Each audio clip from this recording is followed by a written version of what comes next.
Stay Awhile, and Llama. This is Brachio Bales coming to you from my sanctuary on the D2R Discord.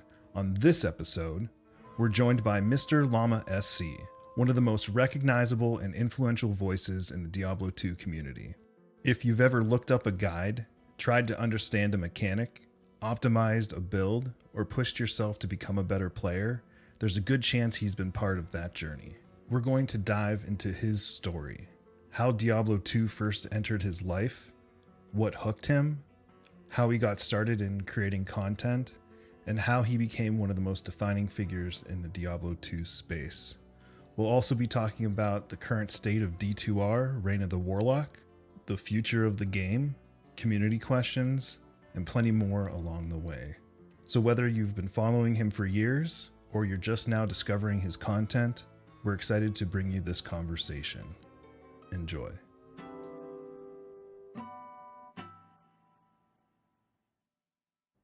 Welcome, champions, to a very special episode of Stay Awhile and Llama.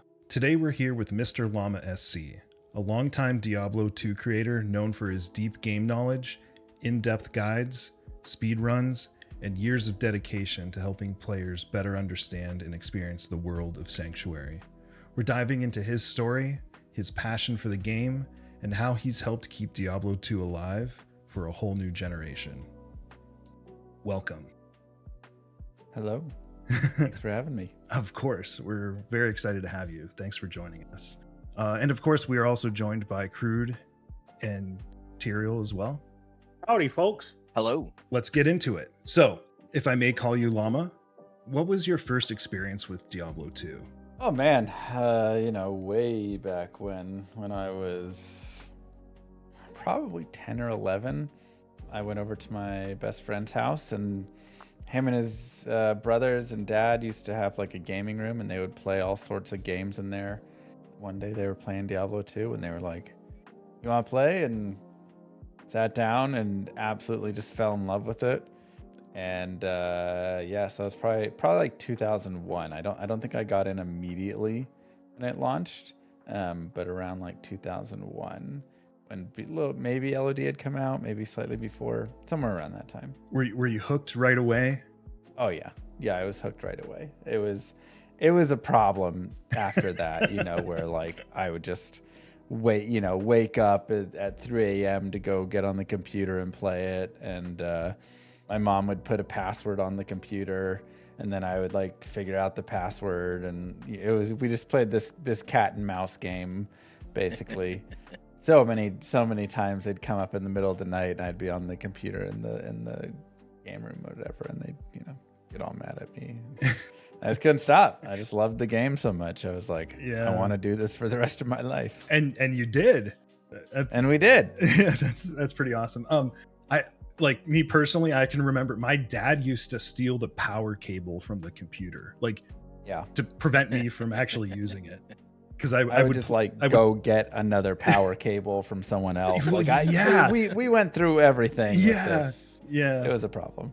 Yeah, I did eventually do that. Once we had a second computer, I saved the one from the old one, and that didn't work anymore because I had a backup. Yeah. And see, there is a benefit to starting playing Diablo 2 when you're 32, is that it's very unlikely anyone is going to steal a power cable from you.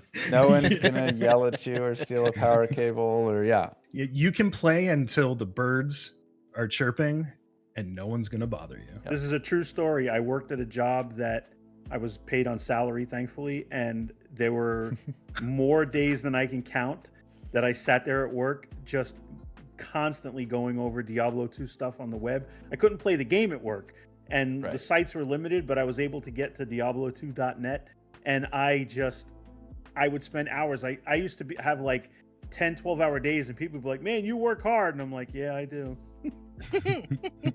So hard. They're like, "Hey, it's time to go home. You're up late." You're like, "Oh yeah, sorry, work." So what hooked you? What was the moment for you that you were like, "Okay, I can never let this go"? What was that one, if there is like a thing or even a small group where you just were like, "Okay, I'm hooked and I cannot stop"? I don't think there was. I think it was just the game in its entirety. It was just captivating, you know. Sure.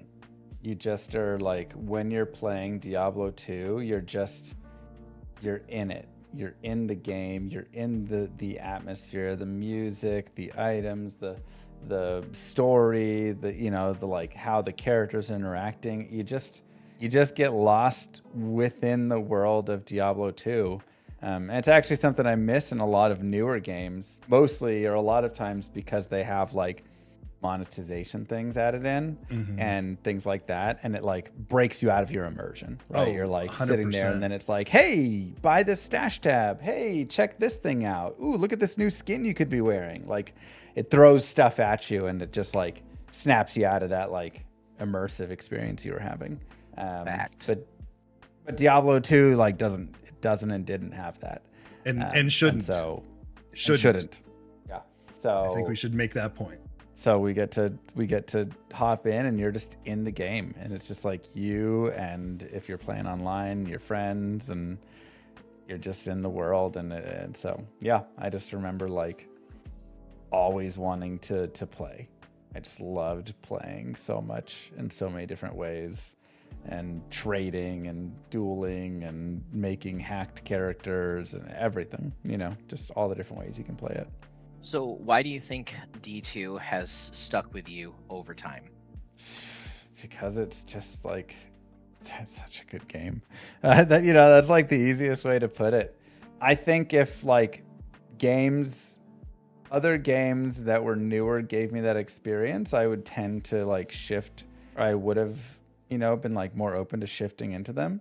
I don't think I was like, I'm only going to play D2 for the rest of my life. An example is like Breath of the Wild. That game hooked me in, and it was a very similar experience where I just like was immersed in that world and just loved every second of playing it.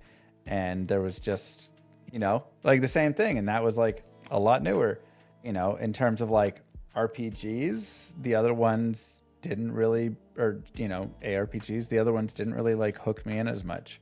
I didn't feel like, I kind of like got hooked a little with PoE back in college. So it was like in its beta, but then the game just like evolved and became like so much. And then some other ones, I don't know, Diablo 3, Diablo 4, they just didn't like do it for me in the same way. I think they're missing some of the magic that some of the older games exist or that exist have, because I have gone back and played some of the older ones and even played some newer ones. I played like Dungeon Siege, and that was a brilliant game. I loved that playthrough. And not an ARPG, but I played Celeste recently, and that game kind of hooked me, and I thought, wow, this is like fantastic as well. So there are some games, but I think there's a magic in gaming, and I think a lot of the bigger studios nowadays are just kind of missing on it. They don't really have that magic in there as much, and it's just super easy to like play it and be like, yeah, this is all right, but it doesn't have that extra thing.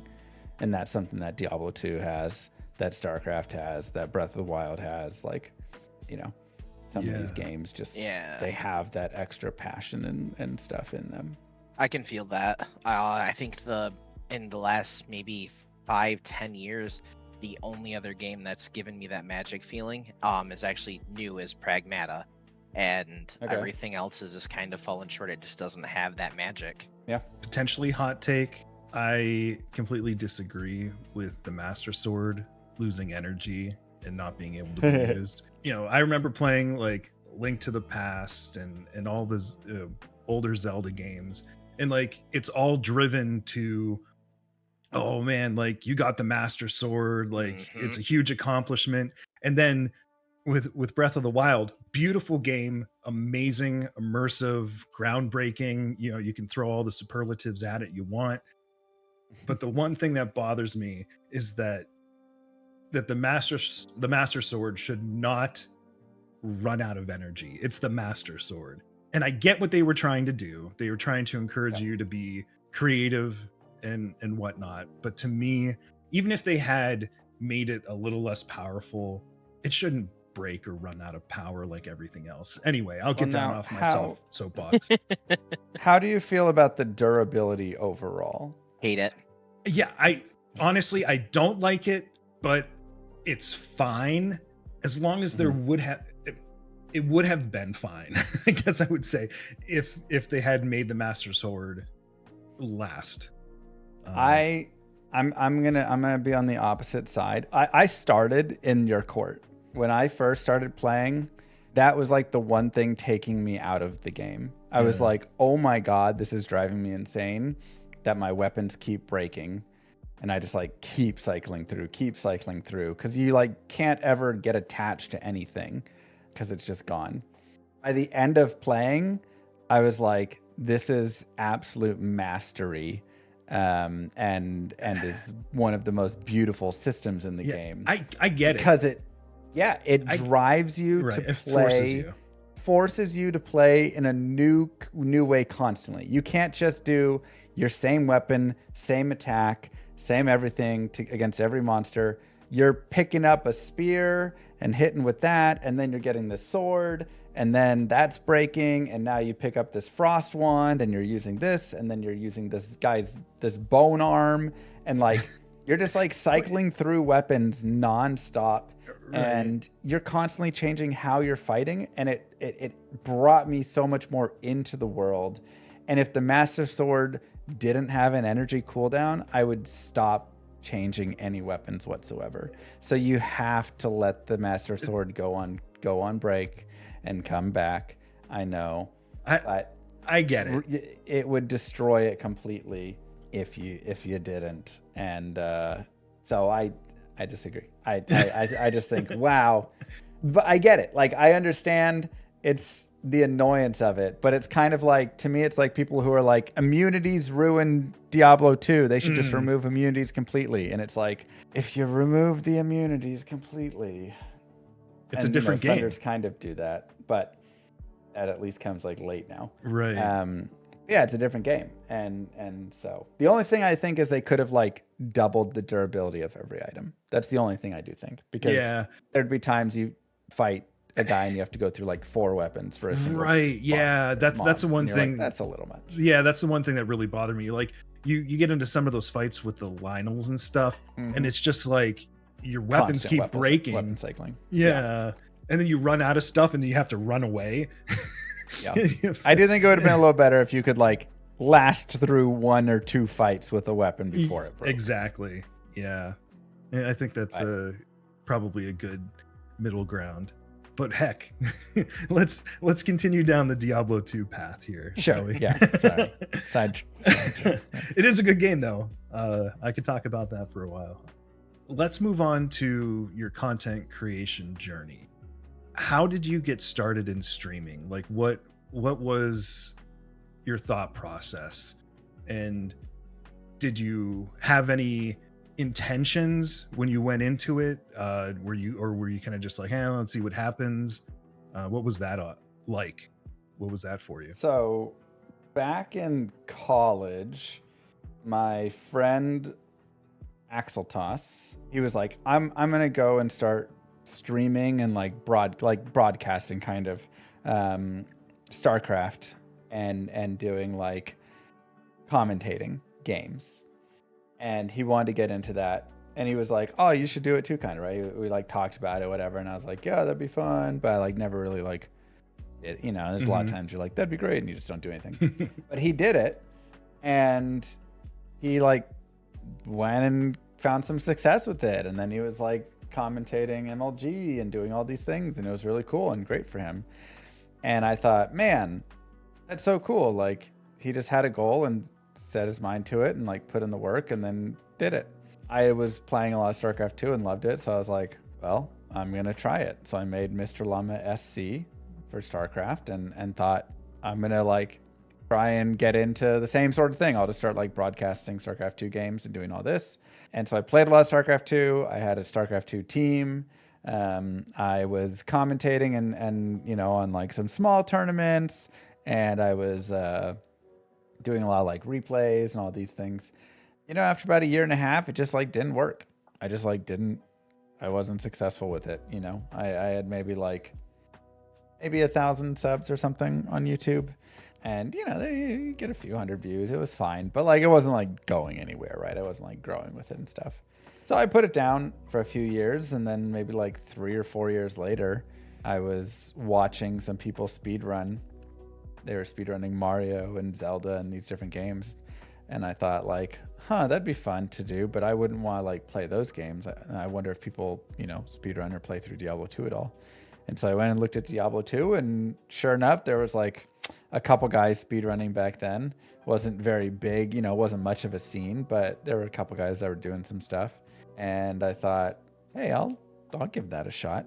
But to speedrun, you have to like record it. And so I thought, you know, like I might as well stream it if I'm going to be recording it. Like I already have everything set up, so I can just start. It's easy because I have that. Instantly, that already like did better, right? It was like the first stream. I had like 10, 11 people come in and hang out, and we're chatting and stuff. And that was, you know, back in like 2015. And I was like, oh, wow, this is really fun. Like I like the, you know, live stream piece of it. That's something I didn't really do with StarCraft very much. With, you know, like I was doing a lot of like replay and things like that. But with Diablo 2 and like with live streaming, you're interacting with the chat, you're talking. Mm-hmm. And I think that's where I found my like skill set actually was. I was like, yeah, like being a voice over a replay, analyzing a game is fine. But where I, you know, do better is when I can sit there and actually like talk to people. And so I kind of found like how I could, you know, become a streamer and like how I could like start doing stuff. And so I just built up from there. I just kept growing and kept, you know, trying new content, different things. Some things worked, some things failed. You know, overall, like my goal was not anywhere where I got. It was way smaller. I lived in like a tiny apartment with a friend in a small town. So my rent was like $500 a month. And I was like, if I could ever get to $500 a month, that would be amazing. I could like pay my rent playing Diablo 2. That'd be like the greatest thing ever. And, you know, then it's just like gone from there. And obviously it's grown into something that is so far beyond what I could have ever thought of. Yeah, that was kind of my like journey to start and my goals. So in your early days, when you first started out streaming Diablo 2, what were some of your, let's say, quirky moments or things that gave you a spark of inspiration where you're like, okay, I can take what I'm doing in this direction, or things like that? Was there, let's say, like, were there moments in your streaming or, you know, something that had to do with the game that gave you the impetus to say, hey, I'm going to go in this direction, that kind of thing? It's a very interesting, like, that's a great question. I don't know if there's any like particular point I can think back on that I like shifted super hard, or took a different direction really. I think the idea was it was just a slow and steady growth with everything. And it was just like slowly watching it grow and slowly watching it become more. And then Blizzard reaching out and inviting me to go to Gamescom.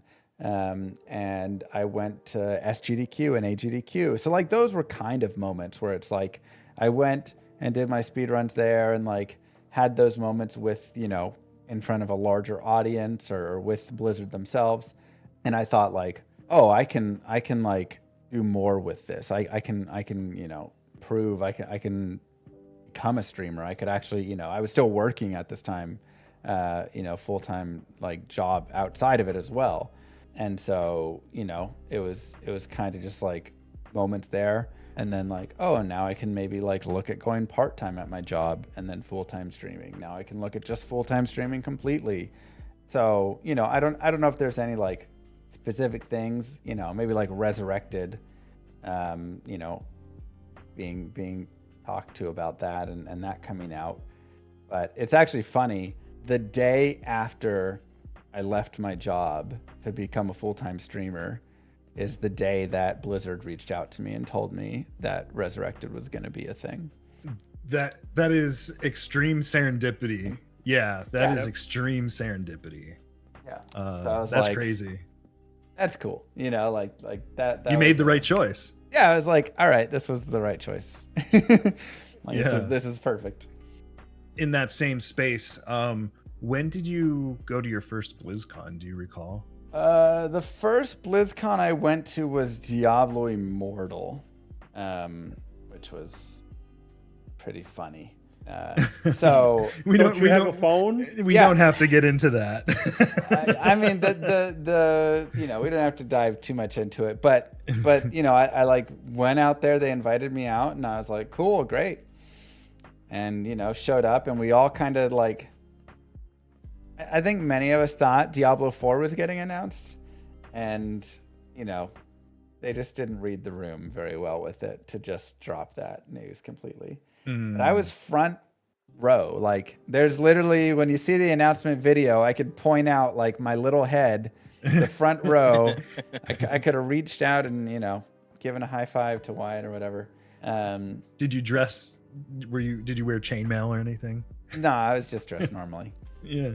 And it was a weird experience being there and like them announcing a game and it just being like dead silent. Oh man, you could hear like people coughing and stuff when the trailer ends. I mean, the video was bad enough. I can't even imagine being in the room for that. Oh yeah, it was crazy. You just were like, oof. And then the interviews and all the stuff. So that was the first one I went to. Well, hopefully this upcoming one's going to be much better. I believe it will be. I hope so. I hope they first have learned the lesson from that BlizzCon, then know like, okay, we have this one upcoming. And they said like, they're teasing a lot that there's going to be like big news for Diablo at this upcoming BlizzCon. I don't know. Everybody thinks I know because, I lied about not knowing about Resurrected, and then maybe I fibbed a little bit about not knowing about the Warlock and a couple things else. Yeah. Well, I mean, people have to be realistic, though. You are very closely tied to the game. Yeah. I mean, Blizzard has to be able to lean on people to understand if what they're cooking is good. Even if people disagree with what eventually comes out, like, it's better that they do that than to not get any feedback at all and just release something. So I think people need to be a little bit more realistic. And the fact that they did a PTR, that was great. Yeah, and a while back, I'm not saying that they like read my post on the Blizzard forums or anything, but like I made a very thoughtful post on there about how I believe they should handle stuff moving forward. And they did it, and I guess I'm thankful, whether they're listening or not to that degree. I think they've done everything right. They've done right by the player base. Some people might disagree with that based on what the eventual final outcome is, but I sincerely don't think they're done. They've said so themselves. Whether that is related to D2R or not is yet to be seen, but I really truly believe that it's not it. I think we will get. I mean, they already said we're getting like mosaic changes coming and stuff. Like they've already said that there's more to come. So even if I know stuff or don't, I'm telling you, like at the very least publicly, we all know that there is more stuff coming. But I also think there's even more that I don't even know of. I think obviously you're going to get people that say stuff with the last comment stuff, because there's just going to be, there's always that. And I do think they've done a good job with reaching out and figuring stuff out and talking, like reviewing all the feedback, my feedback, but also the community's feedback, PTR feedback, reading Reddit posts and comments and all sorts of stuff. They really like try and take everything in. And the thing that I think people need to remember is that, like, one, they're going to try and create the vision how they have it, but like they're trying to stay true to the vision of what they think Diablo 2 is. Sometimes they miss the mark on it and then they adjust, and that's fine. But 2, and this is true with everything and everywhere and whatever in the world, you can't make everybody happy. And Never. And this is the thing that like you learn as a streamer, and the people that really like, I would say a lot of the people that fail out with streaming, not a lot. I mean, a lot fail out for other reasons, but a lot of people that like struggle and get really stressed with streaming are the ones that are constantly trying to make everyone happy. And you just have to realize like, it's not going to happen. Like no matter what, if you could make the most perfect video and you're going to have someone come in and just like say a bunch of slurs and call you like a horrible person and say that you are ruining everything. Like it's, and at the same time, the next person will come in and say, you've done everything right and it's the best thing ever. And in regards to like the Warlock, half the people, it was like funny, a little comical. It's a little annoying sometimes, but it was comical. You'd see a video or something, and the comments would be like, I hate MrLlama because he wants to nerf the Warlock. And then the comments below it, and then there'd be a bunch of like likes and agree and everything, and all the people doing that. And then the comment below it would be like, I hate MrLlama because the Warlock is overpowered and he doesn't want it getting nerfed. And then there'd be a bunch of comments down below it, and they'd all be like, yeah, he just created this ultimate crazy character and blah, blah, blah, And it's like 50-50, like you can't win. There's nothing you can ever do. And first off, I didn't create the Warlock. I was just going to say, why did you create the Warlock? Yeah, like I didn't create it. I tested and a bunch of stuff. And yeah, Echoing Strike like had some things that Echoing Strike is a difficult one because it went through like 4 different iterations of how it actually functioned. And so, it functions one way, you test it, they change how it functions, you test it, they change how it every time they change how it functions, something new happens. Then there was a bunch of bugs with like its damage numbers and stuff. And so, things like it slipped through how good it was. It is a really cool skill though. It's a cool skill.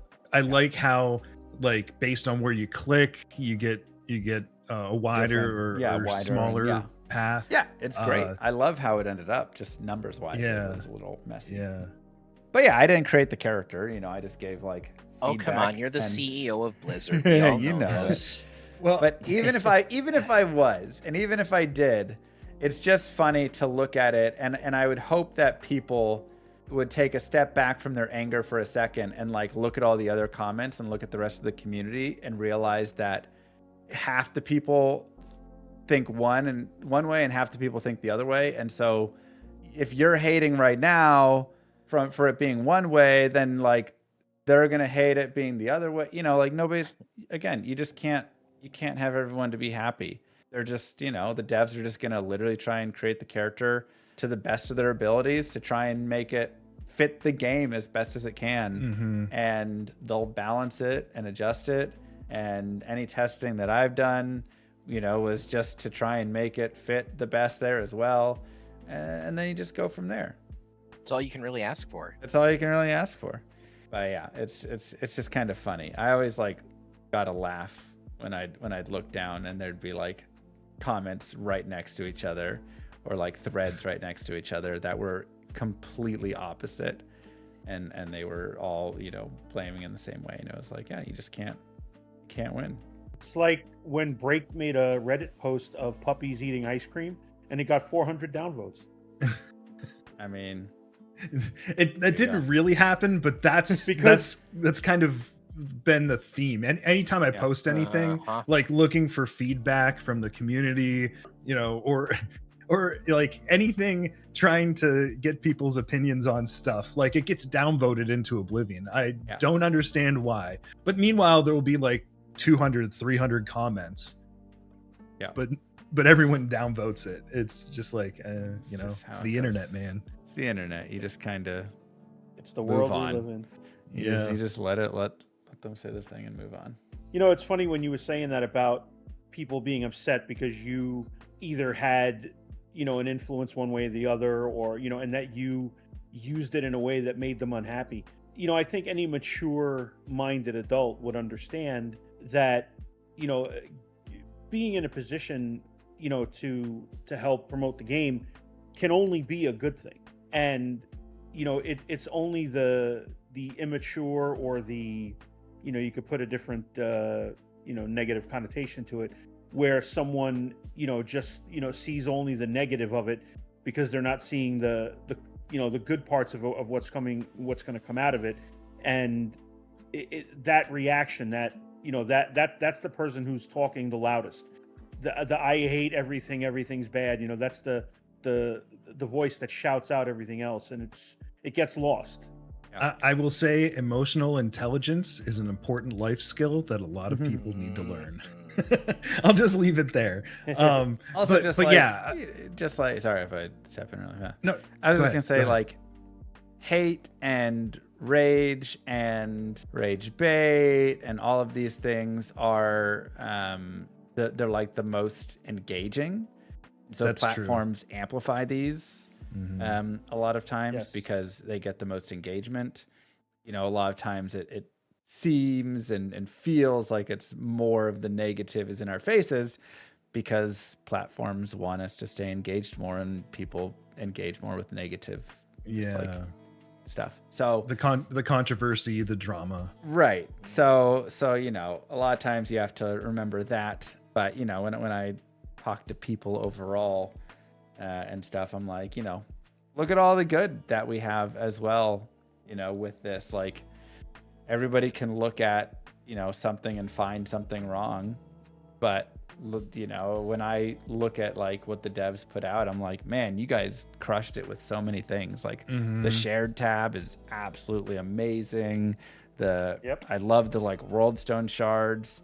I love like they really did a lot of great innovative things too that I think still fit within the world of Diablo 2. Yeah, and to me that's the most important thing. Like, no matter what they do, it needs to fit the spirit and the intent of the game.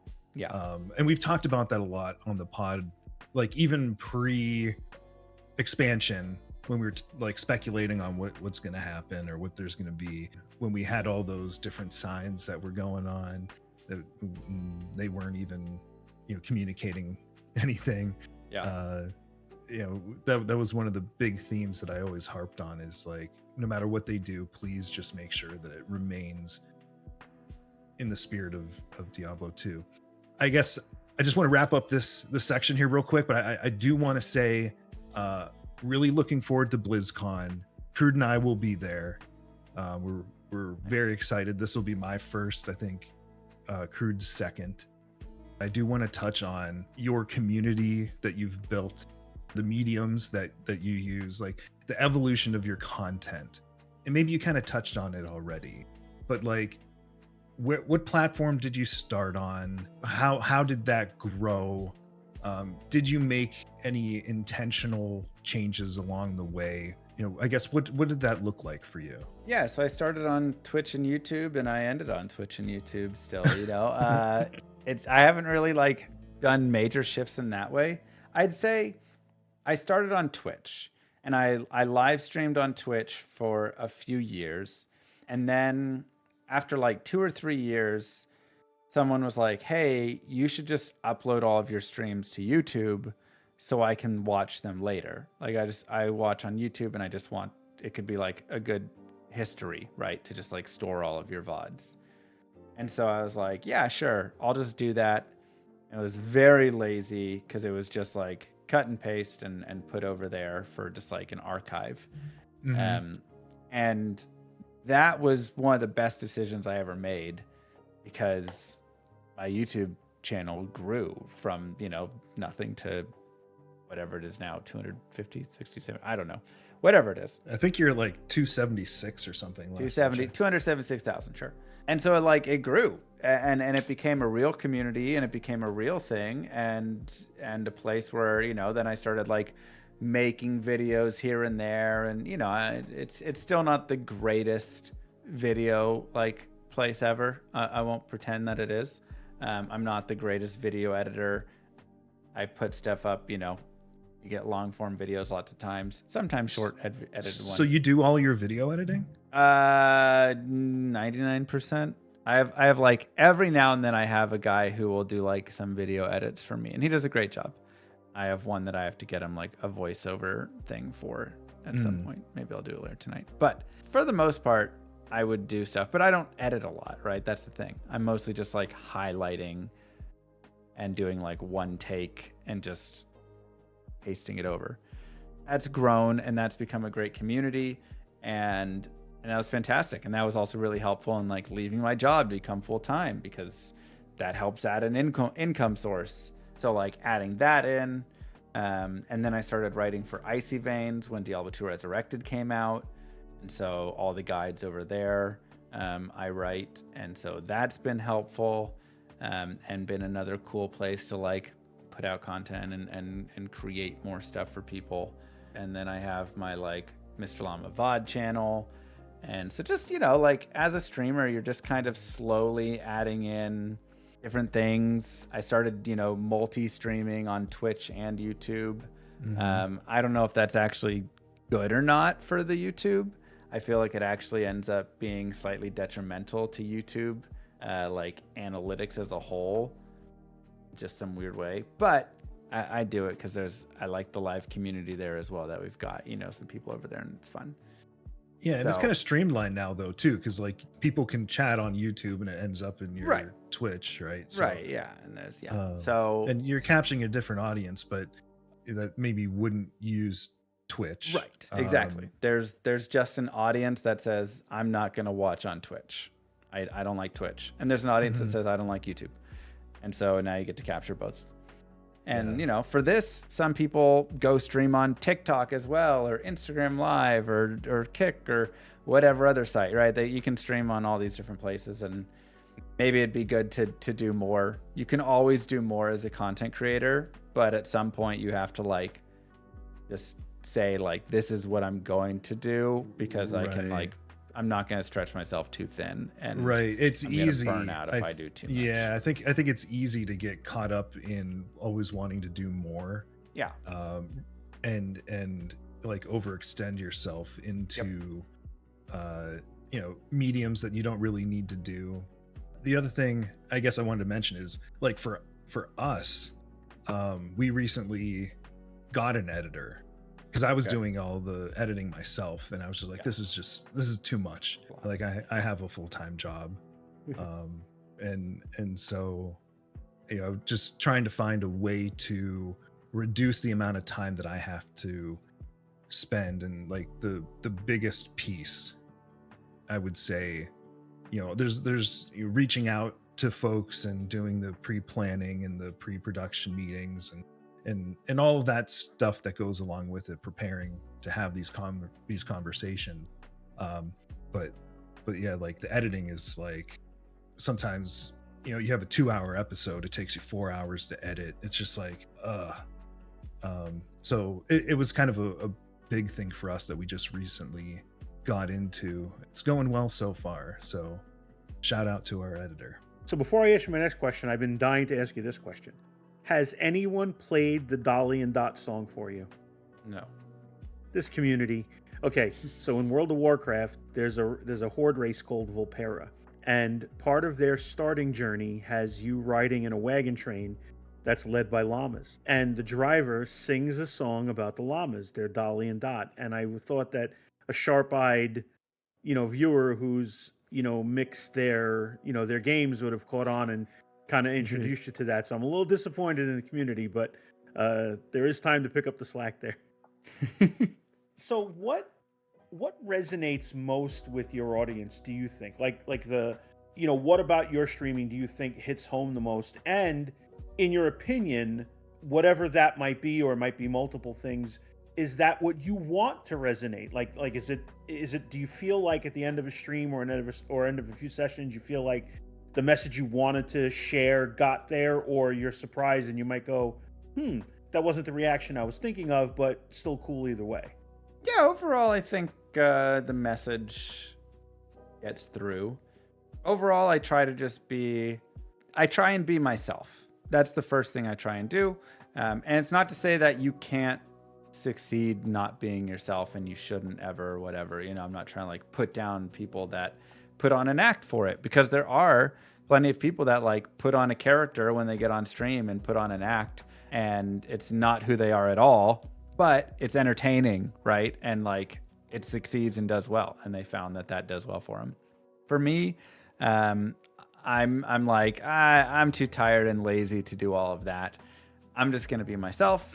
And what I try and bring from myself to it is I try and bring just like positivity and some joy and just some like relaxation a little, and just kind of like put out those sorts of vibes. Like, hey, we're all here on this earth and we're trying to just like play some games and have some fun, and let's not like be hateful towards people. Let's not, like be bad mannered and like curse people out and like these sorts of things. Like I try and be a decent enough role model where I hope that it encourages other people to like be a little kinder in life, because I just think a lot of people aren't kind enough. And honestly, I think there's a lot of streams that aren't, don't really promote kindness. They promote hate and just like attacking people and all of this stuff. And I don't love that, right? I'm like, we don't need more of that in the world. And if you're becoming like people's role models, and then you're acting like that, and what's that going to do, right? So that's kind of like my ultimate overall goal, is just like, hey, I want us to all be just like a little bit nicer to each other. And also I would say people need to not take stuff so seriously to some degree. Yeah. It's like, we're playing games. Like it should be fun. There's no reason to be that way about it. Right. How do you approach balancing teaching the community versus entertaining them? Do you mean teaching them like about Diablo 2, or teaching them about like about life? No, I mean, life. I think what is your approach to teaching versus entertaining while you're doing your streaming? I mean, I would say a lot of it's a lot of it's just combined. Education should be entertaining in many ways. Fair. Right? Yeah. Agreed. And so, like make it exciting when you're teaching someone. When I'll bring up an example of like shrines in Diablo 2. You could be very boring teaching about shrines in Diablo 2, and it's not the most exciting subject. But when you actually dive into all the logic behind it and the shrines that like exist in the game files but don't actually exist, and then now you're looking at ways that you can get like, oh wow, I can find gem shrines more often in these specific zones, and like really when you dive into it, there's a lot of very interesting things about shrines. And so it's how you approach that and how you show that. And you can say, you can't find, a cold shrine in the Blood Moor. And then you walk out into the Blood Moor and you show the cold shrine, and you're like, except in this rare case. And then you go through the logic of how you find it there. And, like you can do it in an engaging and exciting way where people can learn and be entertained. At the same time, I don't think everything has to be educational. There's plenty of times where you're just streaming and we're just playing, we're just grinding and killing stuff and doing whatever. And a lot of the education there is just like, you can watch how I kill stuff, or you can ask questions and I'll talk to you about, like, hey, here's how I would do that build that you're asking about, or here's what changes I would make, what items I would look for. So, a lot of it just comes from interaction as well, which I think is a valuable education tool that is entertaining as well. Yeah, making yourself available to answer questions while you're doing it. Yeah, exactly.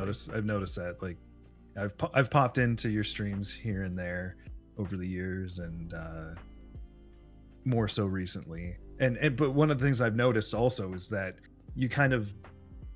while you're streaming, you build in the YouTube clips. Yeah. Like I've noticed that's part of your process, so that like you'll be streaming and then you're like, okay, I'm going to record a video on this, and you just kind of like say, I'm going to start recording now, and then you do the thing, and then you keep streaming, and you like build it all together, so you're like being time efficient. I really, when I saw that, when I saw you doing that, I was like, huh, that's very smart. I mean, I've got a 3-year-old and a 1-year-old. I don't have time to, you know, back in the day, maybe I could have had more of that time, but now I do not. So, Hey, I mean, you do what you got to do. When I saw that, I was like, oh, very smart. Is the 3-year-old farming cows? Because you got to start them young. she has done the most basic of things within video games in Diablo 2. She's like made the character move a couple times and stuff. So, you know, we're getting there. Nice. She'll have her daily chores of farming X, you know, Nilithak runs.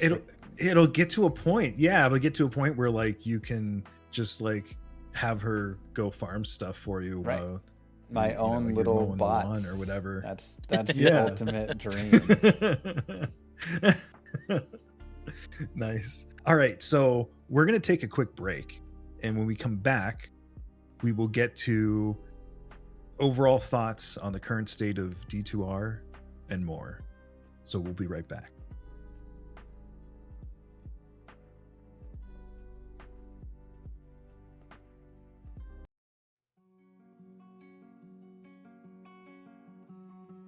This episode is brought to you by our D2R Discord and subreddit. Come join our community of over 100,000 combined members. Ask questions, interact with other players, get real-time updates on Diablo Clone and Terror Zones, join voice channels and kill hordes together, enter our giveaways, or just hang out and chat. If you love D2R as much as we do, be sure to check it out. Links in the description.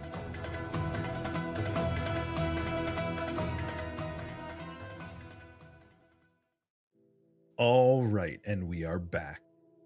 For this section, we're going to dig into our thoughts on the current state of D2R. With that, what do you think? How do you think things are now? Patch just came out today, serendipitously, the day that we decided to schedule the podcast. So like, what do you think? I think I think right now it needs to just like have a moment to settle. I'm reminded of StarCraft and StarCraft 2 specifically, because that's where I started. And I'm reminded of this when they would do a balanced patch back then. So for instance, there was one point where the 1-1-1 build was this build that Terran players would do, and they put the patch in, and it was like broken good. It was so good nobody could stop it, and it was winning constantly for like a week and a half, 2 weeks, and everybody was just complaining like, this needs to be nerfed, this needs to be nerfed, this is horrible, everything like that. And you know what? After a couple of weeks, people figured out how to deal with it, and it was fine, and they didn't have to like make big adjustments. And there's been plenty of times over the years with all of these things in every single game. Whenever there's a patch, you just have to give it time, let it settle, and then people will find like, oh yeah, this actually isn't as broken as I once thought it was, or this is actually, you know, whatever. Or you find something, oh wow, this actually is crazy and it needs to be fixed. For instance, Echoing Strike, when it first came out, it was like, wow, this is really strong. And then we played it and we're like, yep, even after like playing it for a while, it's still really strong. And now they've made adjustments to it. And so people are going to like see that, and they're going to be like, wow, my damage is 20% of what it was before. But you also were doing like 80k damage before. So, you know, the numbers were crazy. But they'll play and they'll be like, yeah, it's still kind of, it works. Like it goes and kills things. And one of the things that I think will be really good about it, and I like about it, is I think they've done a good job listening to feedback. I think they've made a lot of really good changes here to balance it and bring it to a spot. The PTR, they went a little far. I think they've walked that back some, and it's in like a good looking spot right now. And so I think it's going to be fine. I think like we'll play through, and people will have that initial shock that it's not the crazy damage, but then they'll be like, this feels more Diablo 2-esque. Because that was one of the issues, I think, when the Warlock first came out there, is it was like, Yeah, this is maybe too strong. This doesn't feel quite like he fits in Diablo 2. He kind of just crushes everything, does everything, has this damage that's way beyond anything. It was beyond it. And now when you go and you play him, you're like, hey, I'm running into issues. Oh, I have to worry about dying here. Oh, I don't just have a demon that tanks the Ubers, right? Like you actually have a character that's starting to fit more into the mold. So I think that's good. Yeah. And so I'm excited to see how it changes here and just how it plays out after a few weeks, a couple months. Yeah. And like, I understand people want to just decimate everything, and that's fun for sure. There are certainly builds that do that, but it wasn't just S tier, like on par with all of the other S tier builds. It was way beyond that, and there were no trade-offs. And like it has, for all intents and purposes, it has a teleport, right? Like in its original form, it had all the strengths of any other S tier build and none of the weaknesses. And there was nothing inconvenient. There were no trade-offs. It was just straight up obliterate everything, like easy peasy. And so that just doesn't fit what D2 originally was. Now, you could make the argument that D2R isn't D2. And to some degree, I think that's true. The whole idea of having D2R, and I've mentioned this in another pod, is like we're kind of getting the Diablo 3 that, to some degree, that we kind of wish we had got. A little bit, yeah. That might that might be a hot take. I don't know, but like I really see what they're trying to do, and like the whole state of D2R from its inception, from 2021 to where it is now, looking back at it, it makes sense to me, and I think they've done a very good job so far. And I think there's, as we've alluded to before, I think there's still more to come. I don't think that the $25 Blizzard asked people to spend on the expansion, I don't think it ends there. I feel like hopefully that will include some additional stuff. I think before they ask us to spend more money. I think that is like, you got all the base pieces with it right there, but I think we're gonna get more stuff in addition, more quality of life features, maybe more I would love to see more content. I have no clue, but maybe that could be at BlizzCon. That'd be interesting. But just like even fixes to Mosaic and other adjustments, maybe they'll tweak some of the other skills on other classes. I think a lot of things like that. But I think what you said with it being kind of the D3 that we'd hope for a little bit is somewhat of it, because we now have classic, and you go back and you've got you look at like early D2, your 104, 107, 108 patches kind of in there, and then like 110 comes out, and that's like kind of big with LOD 110, then Resurrected, and now we have Terror Zones, and and now we've got the shared tabs and these World Stone shards and all of this stuff. So they've definitely like been slowly advancing and making these changes, and we still can play on the older versions, but there are also some of these like nice new things to kind of modernize it a little bit without going too far and sticking true to what it was. Yeah, I think like over the years, Diablo 2 has really changed a lot when you think about it, but it still does capture the essence of the game for the most part.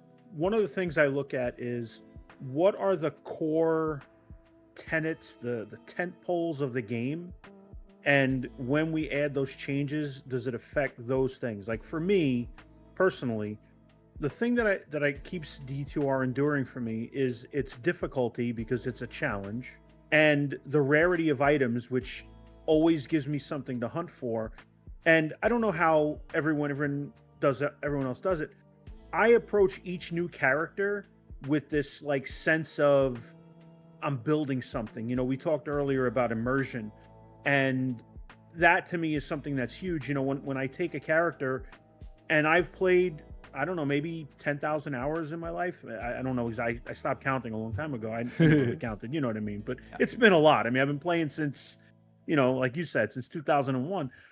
So, you know, but when I start a new character, that character is on a journey for me. I have things to accomplish, and I feel good when I hit, even when I beat normal Diablo, normal Bale, it's still cool. All right, I did it. And not a lot of games can say that. Not a lot of games can give you that much reward for doing something at an early level.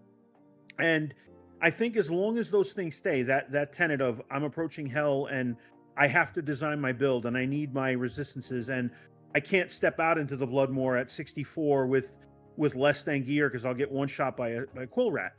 And when you have those things in place, the extra stuff, the new classes, you know, there's a little bit of this and a little bit of that. I think those things just enhance it because we're still getting those things. I think if we ever got away from that, if the game got easier or the loot got easier, it would make it a terrible experience. It would not be the same thing.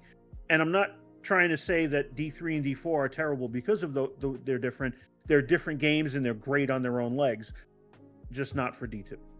That is a lot of the original vision of the game, and that's a lot of what I try and take into when they ask for feedback. When I'm, you know, whenever I'm just making my own feedback, even if they don't ask for it, I give feedback anyways. I make videos, and a lot of times it's those polls, those you know, core pieces of Diablo 2, the difficulty, the itemization, the challenge to find things, and you know, while it sounds fun and nice if burr runes dropped as often as potions did, but then the game ends very quickly and it becomes very pointless and it's not fun anymore, right? Like, the journey is the fun. This is always what I say about anything in life. The journey is the fun. The final goal is like a great moment, but then you're like, oh wait, I'm here, I'm done now. But it's like the journey is what the struggle and journey is really like where you find a lot of joy in life. And so whenever I'm playing single player, a lot of people come in and they're like, why don't you just hero edit all the gear you're looking for? Oh no. And I'm like, well, because then I would have it all and then I would be done. And then I'm not having, like, the fun is finding the gear and building the character, not having it, right? Like, right. Yes. And realistically, what would you stream then? I mean, yeah, also I'm a streamer, so I'd have nothing to stream then. I'd just be done with it. But even if I wasn't, like, I wouldn't hero edit if I was playing alone, not streaming. Because again, the whole point, the fun is like when that jaw rune drops, it just feels magical. And when you've been building your character towards it and you just need that one piece and then you get it, it's just such a great feeling. Yeah, so that's why you have to be careful with making things too easy, making loot too easy. If all the monsters just started dying in one shot, you didn't have to care about them anymore. Stuff like that would like really hurt what Diablo 2 is and remove some of these core pillars that have kept the game alive for 26 years. One of the things that I think really stands out to me is that, and I think I just saw this recently, like someone posted it, maybe it was on our subreddit, that like that they are trying to make D4 appeal to everyone. Right. And that's fine, it's a different game.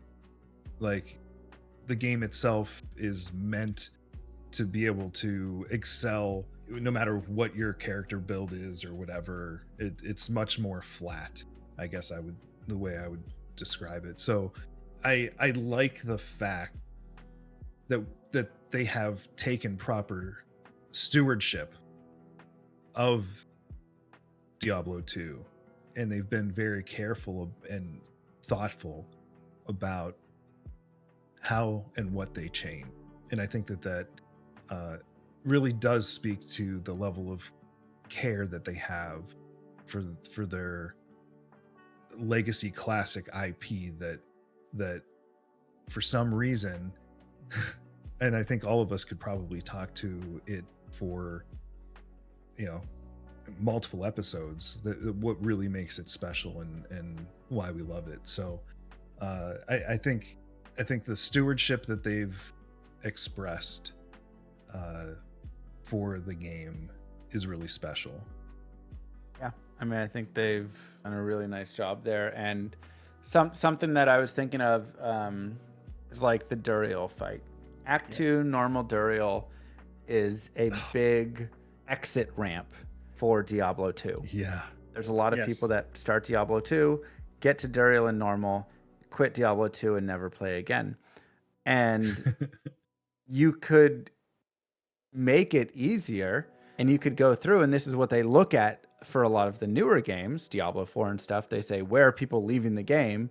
Okay, this is where they're leaving. Let's change it and let's make it easier. Reducing friction. Right, reduce the friction so they don't leave.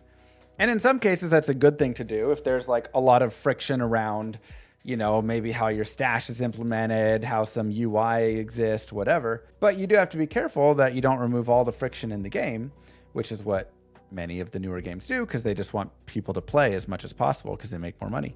And so, you know, Duriel being one of those exit ramps, I think is one of the places where it's like, if they were to remove that, it's like the slippery slope a little bit or the whatever, you know, it's like, okay, now we're just removing all the friction and making the game super easy. And what else are we shifting and removing until eventually, yeah, you don't have challenge and anybody can play through it. But then the game isn't like, it doesn't have that soul anymore. There's no risk reward. It's just right, mindlessly clicking. Right. And right. I think that is one of the things that sets it apart. So yeah, I guess point there for new players. If you're just playing for the first time, you know, the advice I would have for that is make sure you're a high enough level and use your potions. Gear a little, use your potions, like spend a little time farming before it again if he crushes you. You know, it's just one of those like, and this is true for the game, and I think it's fine to have both, but I think it's important to just note that like not every game is going to be one way or the other. Right. Some games are hard games and they're just going to be hard. Elden Ring's a great example, or any of the Souls games, right? They're hard games. They're meant to be hard, and not everybody's going to be able to play through them and beat them. And that's okay. If you don't want to like put that time in, dedicate the effort to learning all the fights and gearing extra and farming extra and stuff, and it's just like that game's not for you. There's other games out there for you. You know, don't be discouraged as well if you run into some friction. Like look at it as a fun challenge that you can overcome. And when you do, you're rewarded with a great feeling of accomplishment, which is why... Sorry, and 5 town portals. Yes. 5 town portals, yes. Look, I get upset when Duriel doesn't drop a town portal. I'm like, dude, I thought we had an agreement here. Right? Where's my town portals? Exactly. So I do have another question for you, but you bringing up the whole people saying that you should just hero edit things, and I'm just imagining how drab and dull your stream would be, because it'd literally be like day 2500 of me just absolutely destroying everything with my perfect gear. Here we go. Like, let's have fun today, guys. I mean, there's some fun with blasting around with like a high level endgame character, but honestly, a lot of the fun comes from when you geared them up yourself. You feel like, oh, I spent like a year building this character and now they're godly, and it just feels so much cooler than like I gave myself all the gear this morning and so now I just do it, you know.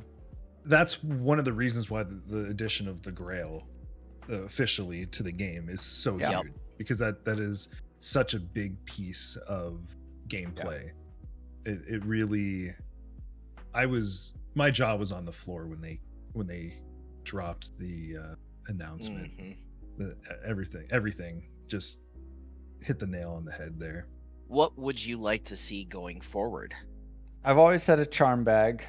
That's always my number one. I would love a charm bag. I think it has to be tastefully implemented. I don't think you can just throw a bag in at the start or double the size of inventory or anything like that, because I do think having proper inventory size is important for when you're playing through the game. If it's too big, it's too much space. There's like a really good balance of like how much you need to go to town, how much stuff you can carry right now with the current inventory. And the trade-off of charms versus no charms as you play through the game is actually really good. The problem is just when you get to the end game, charms always win out over free space, and so you never have any free space. So your cube is just your inventory, and that sucks. So I'd love an end game charm bag or something like that. Yeah, I was just going to ask, like, at what point do you... End of the game, I think, is when you get it. You know, that's... I don't know when, but just... After Hell? You kill Hell Bale and he drops a charm bag, or you know, I mean, I'm not going to put that in any feud. I'd have to be more creative than that. But around that time, right? It comes around that point once charms again start just taking over all of your inventory. So the devs could like look more into exactly when they feel like that's happening. I actually have a brilliant plan here. I'm going to marry your idea and Break's from several of our episodes. Break has mentioned multiple times that he wants Standard of Hero to do something. Yeah. So what if Charcy, you know, have it be a storyline where Charcy takes the cloth from the Standard of Hero to make your charm bag? I like it. The only Smart. issue is it locks it behind Ubers, which one, not every build can do. And I do feel like a quality of life feature like that should be more available. And two, you already get Torch from Ubers. And so getting Torch and this bag maybe is too much. Yeah. Okay. But that was also my initial thought. When I first thought of charm bag, I thought, let's make it Standard of Heroes. So like I'm you know, I do think it's like right along. It's around the same time though of when I think you would get it. Maybe a new quest line in Act 6 There where you go. you I like it. gather or you get some item and you have to take it back to Charcy or someone to craft it. This would be copying something from D4, so of course Break's gonna hate it. But what about having the charm bags be unique drops that cater to specific classes? That let's not get too deep in the woods on having X amount of charms in there that do things, but just basically, you know, when you get it, you know, you might get one that has a shot at, say, adding +2 to combat skills for barbarians, or one might have extra magic find or stuff like that. You know, you could have magic rare, you know, you get a magic rare uniques. Just to add a little flavor to it. So you want the bag as well to have affixes. Yeah, exactly. Yeah, especially if we're going to tie it to like an end game type thing. Now the only challenge here is putting it like in an Act 6 thing. You'd have to have it be available for normal. So it might be a reward for beating Bale in normal, beating Nightmare, beating Hell, and maybe, you know, those are drops. I even thought about incorporating him into the useless Anya quest, because nobody really uses the personalization. So just make it, you know, here's what she drops. She gives you this item, you know, it's just and that might help keep it from getting too powerful as well. But just like I said, a little flavor to it where it's like, okay, it opens up more trading too, because then you can have, oh, you know, I need the Amazon one, you have the Barbarian one, there we go. I think you always have to be careful whenever there's more power being added, but I think like there could be potential of just having some small affixes, you know, on them. Maybe not like plus to skills exactly, though you could have that, but even some basic like a little bit of strength, some life, some mana, you know, whatever small pieces. I think there's a lot of potential ways it could go about. I think there's many solutions that all could work. I would just love to have that, because again, I'd love in the end game to actually be able to like pick up items into my inventory. I just think that'd be nice. So that's one. Two, I'd love for them to tweak some of like skeleton necromages and, you know, some of the skills that just like completely suck. I don't think everything needs to be this like PD2 level of power. Not to say that it's like everything is crazy broken or anything, but, you know, like a lot of skills are viable in PD2, but I think many skills get like pushed too far and too good, and like everything has splash and all this. I don't think we want to get to that level, but I do think there are some skills in Diablo 2 that just like don't do anything whatsoever. And then same with like some uniques and some set items and stuff that just completely suck. There's never a use case whatsoever. Yeah, and they could get some love just to be brought up to like C tier, low B tier, you know, Just get them into the Yeah. kind of viable realm. I think would be nice. So I'm in favor of some small stuff. For sure. And I think we could probably all agree that some of the rarest uniques in the game should be at least comparable or close to comparable rune words. Not that they should strive to put them on the same level, because some of the high runes can be rarer than some of the uniques, but I think there is some room for finding some balance there. Yeah. One of the other things that I think people are really talking about, and I'm kind of afraid to even bring it up, but the idea of being able to set player count online. Yeah. I don't know if we're gonna. I've mentioned it. I'm for it. I don't know if it's gonna happen. I think there could be technical limitations. 2, the devs. I just don't feel like it's something that they want to do. 1, it empowers bots even more, because now they can just go crushing players 8 farming, like, over and over for even more stuff. Additionally, I think there is potentially some issues with, like, it keeps people separated even more. You no longer have this, like, hey, I'm going to go join a game and play with people, because you can just simulate all the people. And that's one of the things that, like, online has going for it, is like, hey, it's about going and communicating and meeting other people and playing with other people. Now, I think they need to make improvements in the channels and communication and the chat and all of this stuff to make that better. I think they should add, like, guilds or clans to help improve that. Like, if they want it to be a party game, I think they should lean more into making it more party stuff and the party features, as opposed to not. But if you're not going to do that, then I'm like, let's just bring the player count into the offline or into the online, let people set it, and go from there. I think it'd be totally fine. I don't know. It doesn't seem like something the devs they haven't talked about it really as something that they're, like, looking at, but maybe they'll surprise us. The only other option I could see is if they actually, like, decouple the player count bonuses from, or, like, the player count from the bonuses in some way. But I feel like that just gets messy. Yeah. And there's probably a lot of risk involved with doing that. Because it, like, purely from a development standpoint, like, you could, I mean, it's technically feasible, just difficult. I think you'd really have to change the game. Yeah. A core function of the game. I could understand why they would not want to risk that. Yeah. I think it may be one of those changes that could, they think could be too much. But, like, as far as the survey, continuing to talk about potential changes in the future, and we've touched on some of the stuff already, but, like, I was really surprised that they sent out that survey so soon after the launch, which I guess is probably the right time to do it, because everyone's paying attention. They got a lot of feedback and eyes and everything. I was really surprised by some of the stuff that was in there. And I guess the other thing that really stood out to me was the potential of an asynchronous trade or auction house, or, like, just general updates to how trading works. I think that there is something about how trade works and has always worked that is kind of cutesy, and like, it would be changing, like, a core mechanic of the game to some degree.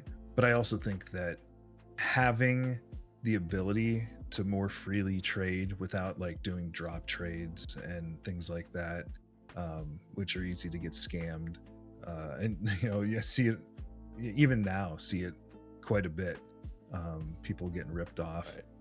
And, like, some people might argue the game's kind of a Wild West kind of thing, and to some degree I do agree, Like, but that doesn't mean that we can't make it a little better.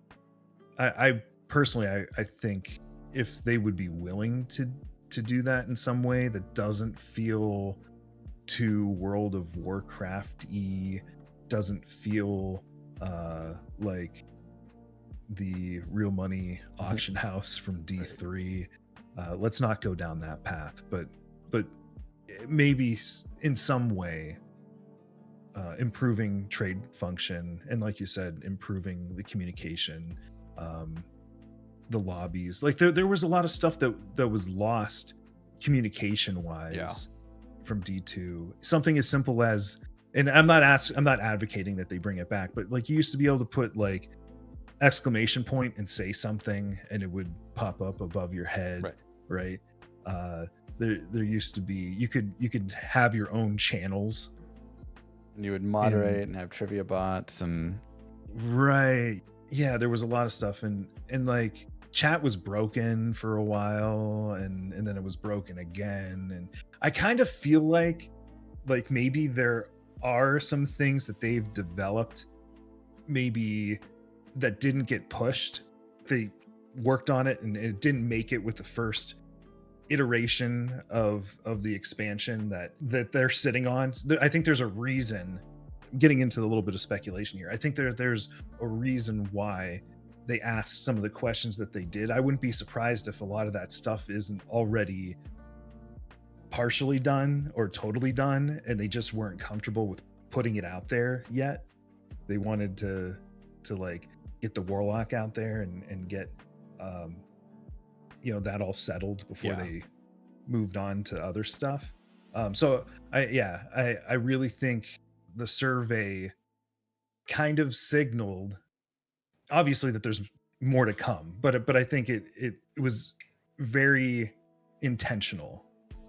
It wasn't just, hey, here are some of our ideas. I think it's more like, hey, these are real things that we may or may not have already developed that we're going to bring later. Yeah, I think there's like, what do you think? I think there's definitely like a lot of potential pieces that they've been thinking about, maybe been working on, whatever.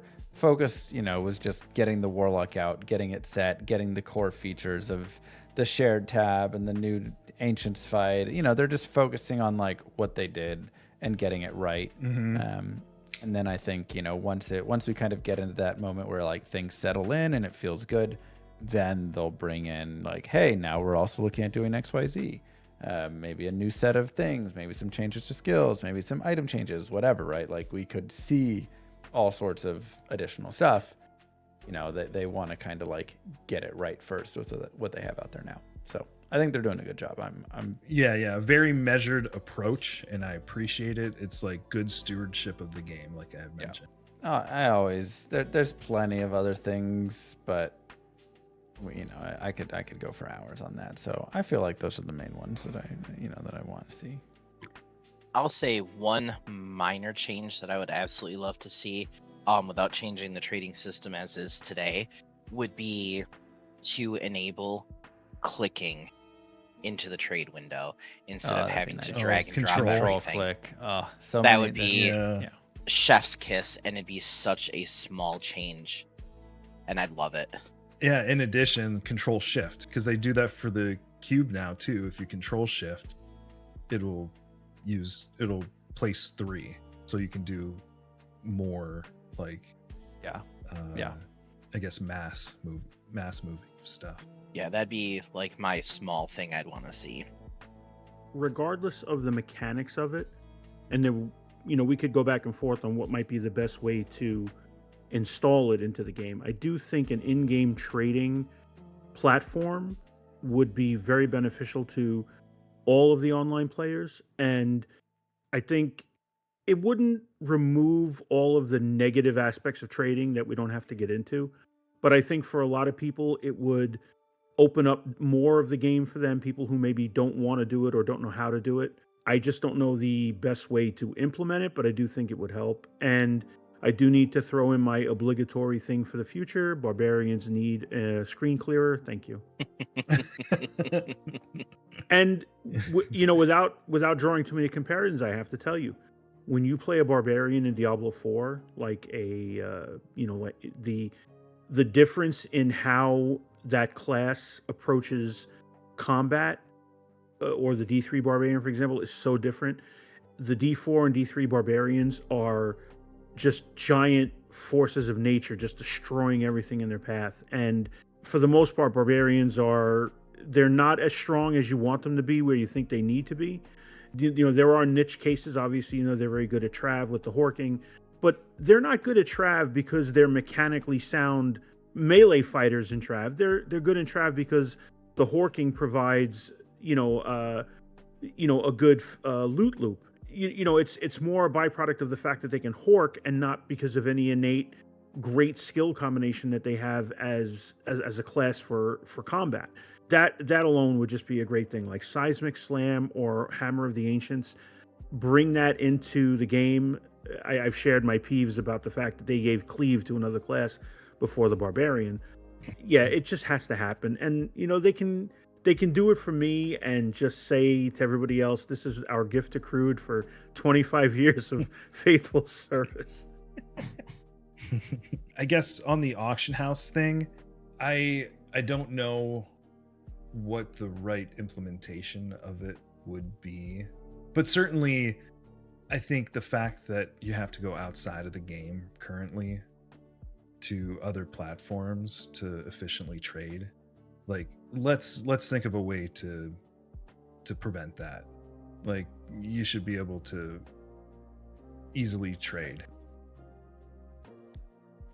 Let's move on to a section wasn't on our original agenda here, but I had posted on the Blizzard forum and on our subreddit about folks, like, what is their hot take for D2R, and I think we've got a few lined up here, so let's talk through that. Sure. Do you mind if I just like rapid fire through them, kind of?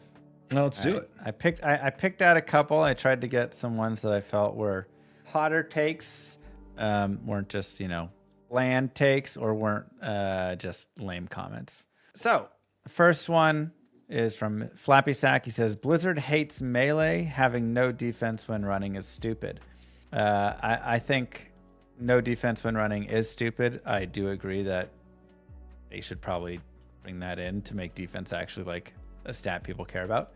As for Blizzard hating melee, I think it's really important to go back to the core base version of the game. When you look at like Diablo II 1.0, like Whirlwind Barbarian was god tier, and Sorcerer, like you couldn't buy mana potions until like patch 108 or something. Even there weren't synergies, all these like bow skills, the Amazon was terrible. Melee was king. So it's actually really funny when you look at now where melee does have a lot of difficulty.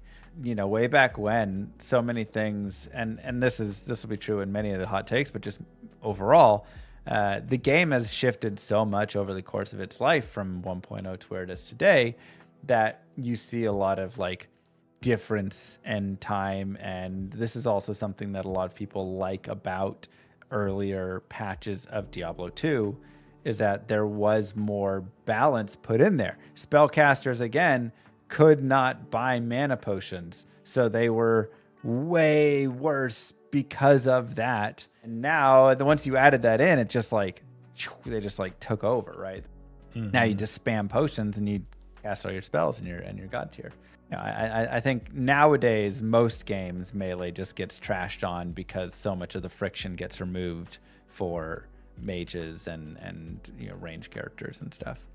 Number 2, Historical Cable 542 says teleport should be removed given a massive cooldown, or put on a non-gear slot item like Hellfire Torch or Annie.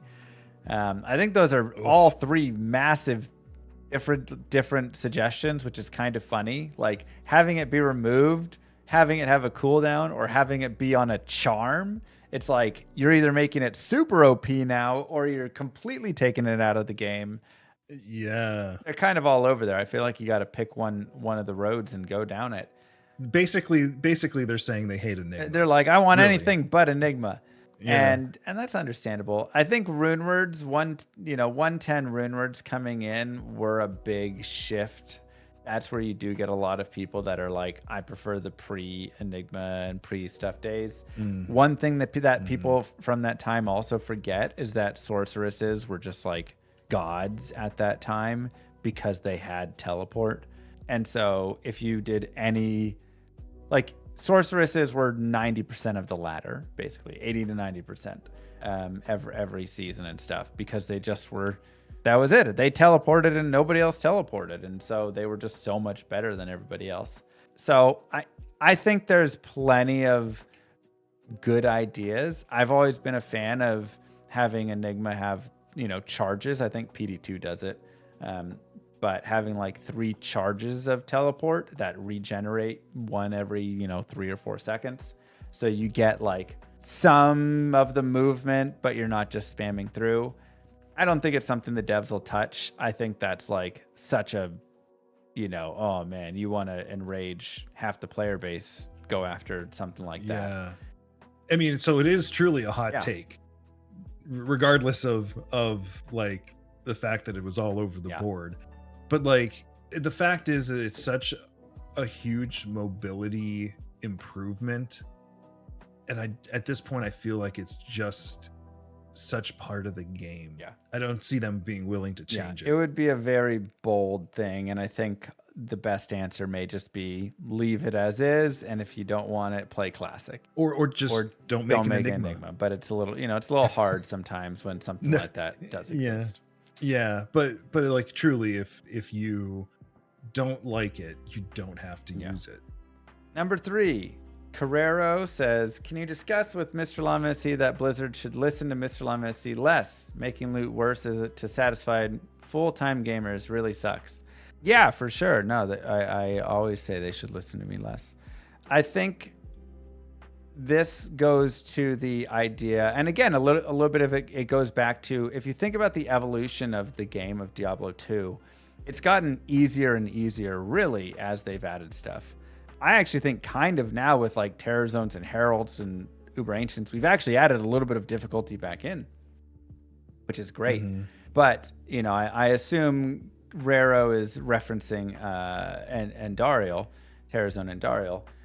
To which I say, if you go back to the first 23 years or whatever of Diablo 2, there was no Terror Zone and Andariel. And loot was actually harder to find and harder to find and harder to find before. And I do think that Terror Zone and Andariel went too far and in giving the loot and starting to break down the essence of D2's challenge by having it, so many godly drops be so easily given. She's still very good, by the way. She's still like really solid. I also wish they didn't nerf non-Terror Zone and Andariel. They kind of did like a nerf on both sides, and I'm like, non-Terror Zone and Andariel was fine. It really was just like Terror Zone and Andariel being able to drop just all sorts of godly gear. But, that's just my opinions, and the devs formed their own opinions. And when they, made that change, they didn't like make that change because I was like, hey, Andariel needs to be changed.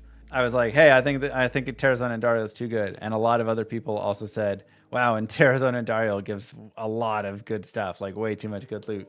They went and made their own, they formed their own opinion and decided to put that change in. But they listen to me sometimes, but they don't listen to me a lot.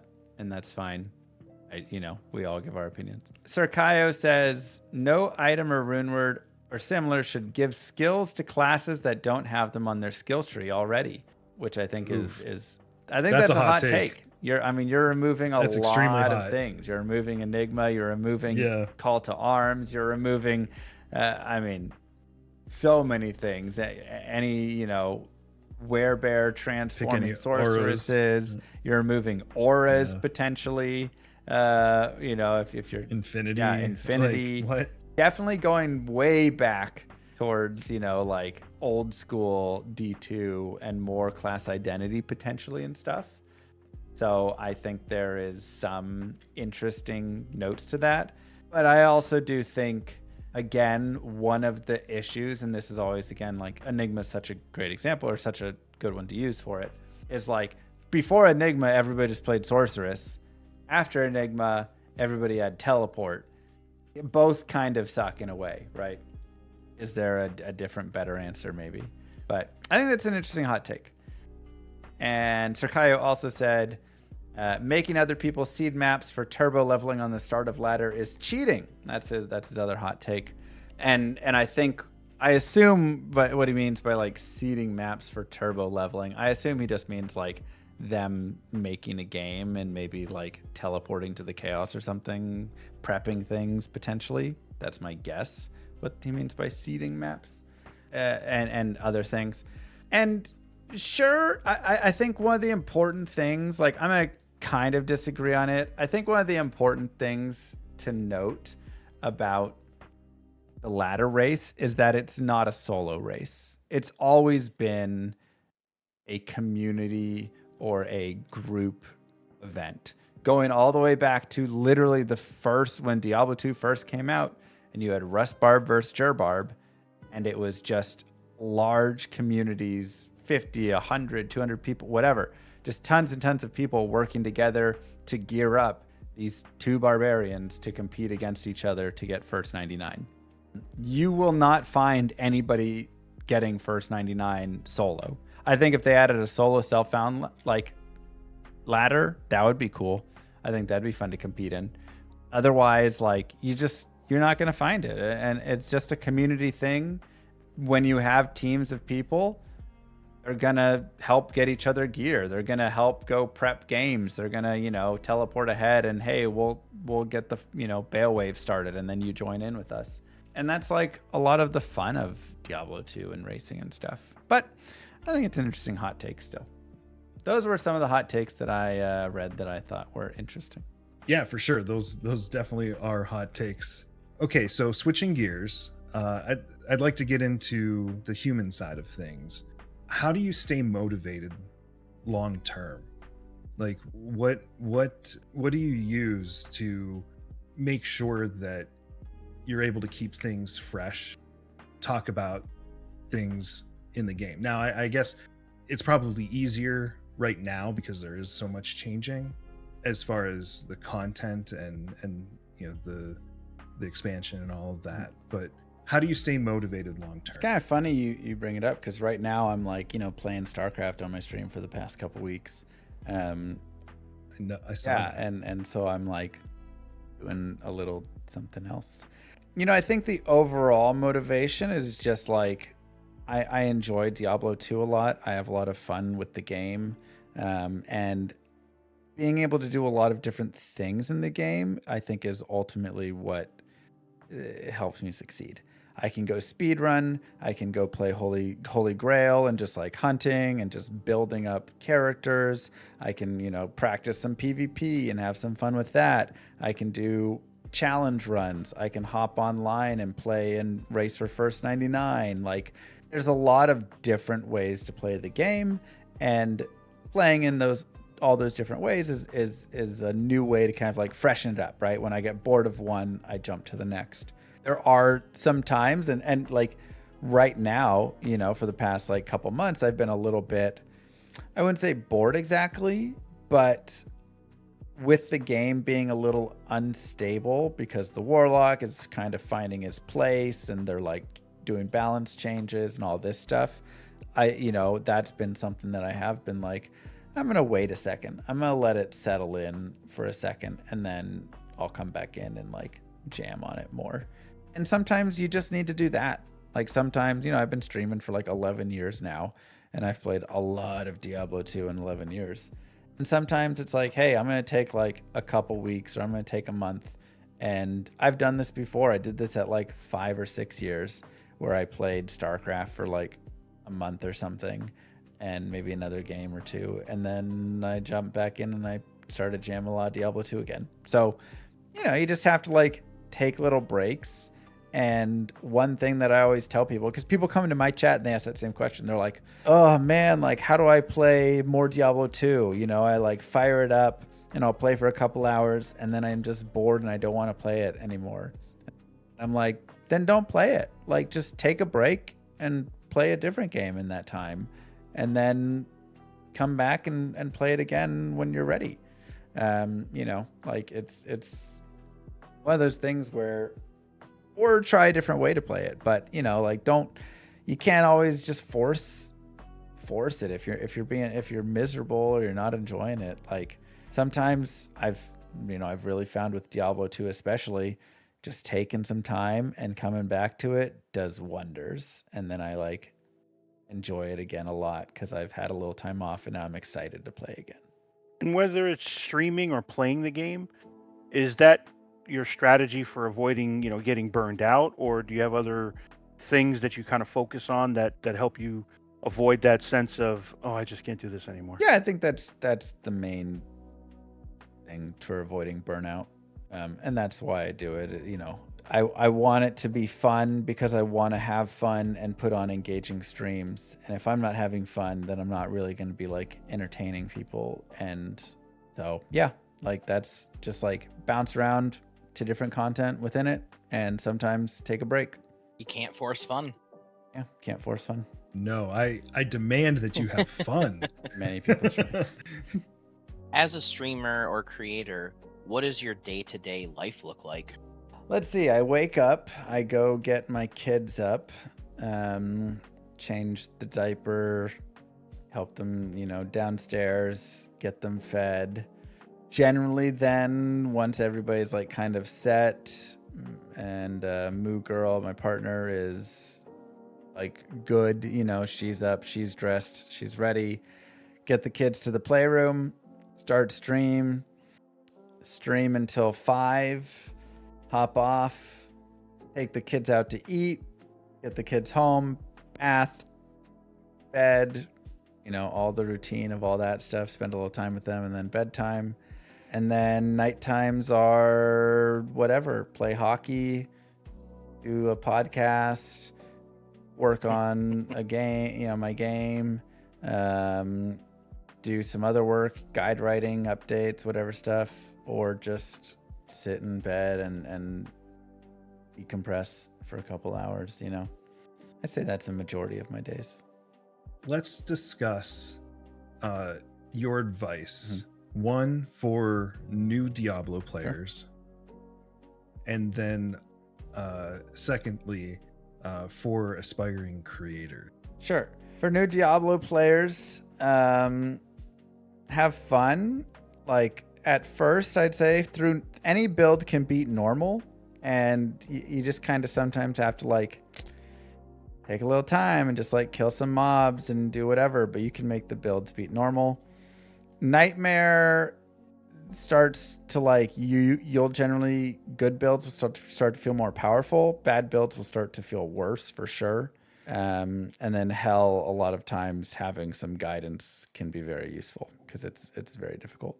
Quick plug for your guides and yeah, your YouTube videos. YouTube. Like you've covered all of that stuff ad nauseum. All sorts of Let's Plays, everything. Yeah, like the big thing I would say is generally in Diablo 2, you want to focus on one build. You can respec later on, but you want to at least like focus on a build when you're doing it. So, I'm going to be a zealot. I'm going to be a fire boazon. I'm going to be a cold sorceress, right? You're generally not going to be a cold and light and fire sorceress and have much success. Focus on your resistances once you get especially to like Nightmare and beyond, but fire resistance as well in normal once you get to Act 3 and beyond. And then in hell, like if you have bad resistances, it's going to be a bad time. Remember that you don't have to kill everything in the game. So don't tell that. That's the biggest thing when immunities exist. A lot of times people are like, I deal cold damage. There's a cold immune monster in front of me. What do I do? In Diablo 2, you just go past it. Just ignore it. Move past it. Now, when you're fighting like Hell Ancients and Corlix's cold immune and something, you can't. You got to find something else. You need your mercenary, or you have to have some other spec that you went into to help, or whatever. Right? You got to find an alternate solution. So there are difficult points in the game with it. But for your general, just like zombie in the blood moor or something, a lot of times you just don't fight it. Everything must die. And if you're an everything must die person, then you kind of have to play a different build that's more of like a kill everything build, you know, have a magic damage or something, or have, you know, one of my like favorite playthroughs that I did was the Vengeance Paladin, because he was slow, of course, but he killed everything because he dealt all the different damage. And so, you know, he had physical, fire, cold, light. He did all these damage types, and it was really fun. And then you had conviction as well with it. And like, man, I when I was playing through, I was just surprised and shocked at how much I enjoyed the playthrough and how well he did. So, you know, if you're really going to be like in that spot where you're like, oh, I need to kill everything, there are some builds that can kind of kill everything. You just got to give them a little time. They're generally not the fastest builds overall.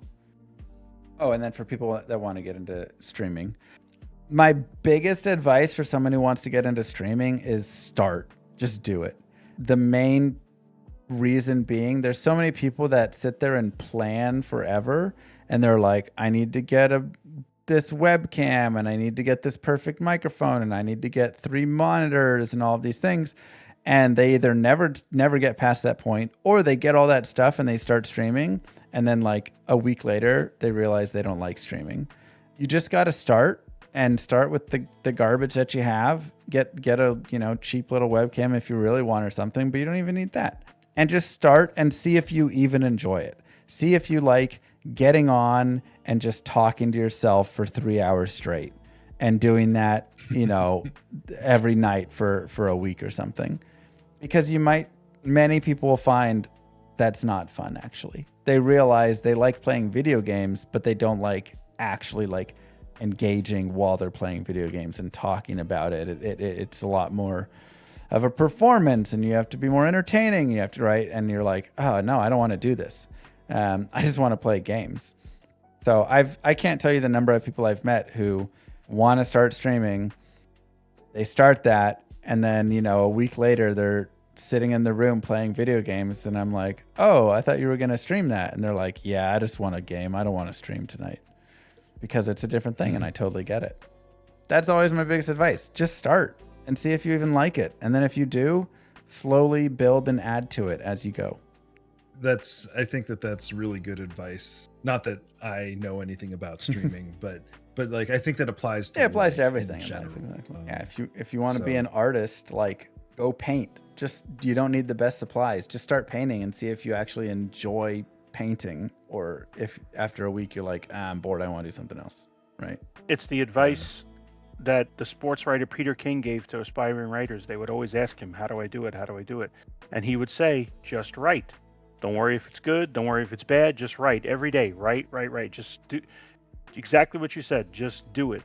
And that's the start of the process. Don't let perfection get in the way of progress. Yes. We also got some questions from the community, and so I tried to pull some from a couple different sources. The first 2 here are actually from community supporters from our Discord that contribute for the podcast and the subreddit, and for the Discord, all of our efforts. They are subscribers to our podcast. So first question from Apropos: what is your favorite or least favorite change from Reign of the Warlock? Favorite change is the stash tab. Just the new stackables. Oh my god, it just feels so good. I actually collect flawless gems now, and then store them all, cube them to perfect gems, and then craft grand charms. And I've hit like a 42 life charm and like a 44 life fire skiller or something as well, right? I've hit like many really good charms because of it, and it just feels so nice, and I feel like I actually am getting value from that. The fact that you can like do it with 2 clicks, right? So like nice. You can put 3 into the cube. Yeah, they crushed it. And then click it out, right? Yep. Like it's so simple, but just such a major quality of life upgrade. So that's my favorite. My least favorite change, I don't like. I mean, we're gonna see it now. I really didn't like how Sunders went from. I didn't like Sunders before because they dropped nonstop. I literally would find 4 of them an hour. I know that I find things more than other people do because I like farm faster and I just farm more. But it was like to ridiculous levels. I don't like that I didn't like that they shifted it all the way to the other side where like you just never found them at all and they were so hidden. And now it's kind of going back. Yeah, we'll see where it falls now. I don't love that they fall outside of terror zones now, though. Agree. I think that is hard. Agree. I think that is something. I'm still like, I don't think Sunders are in the right spot yet, but I don't think like finding a Sunder charm when you're playing through the game. If I'm in like Act 1 hell and then I kill a unique boss and a cold Sunder drops, like that just it doesn't feel right to me. That feels like it's not in the right it feels place. Like it's an end game piece. I liked it in Terror Zones. I think maybe any of the Terror Zone bosses dropping it, but just at a reduced rate from what they initially did. Something like that. So I think Sunders are still kind of my like, I don't think they've hit Sunders right. I also liked the idea of them like being more something you built over time. So it would sunder, resistances by X amount and then more and more. So it's something different, right? But yeah, currently that's probably my least favorite. Next up is from our very own Mr. Shackelford, and he asks, what do you think about updating the Necro and Druid before the addition of new classes? I mean, that's funny because I talked about that already at the start. Or somewhere in the middle there. Yeah, I think I would love some boost to those classes. They need a little bit of love. There's some skills that just need some love.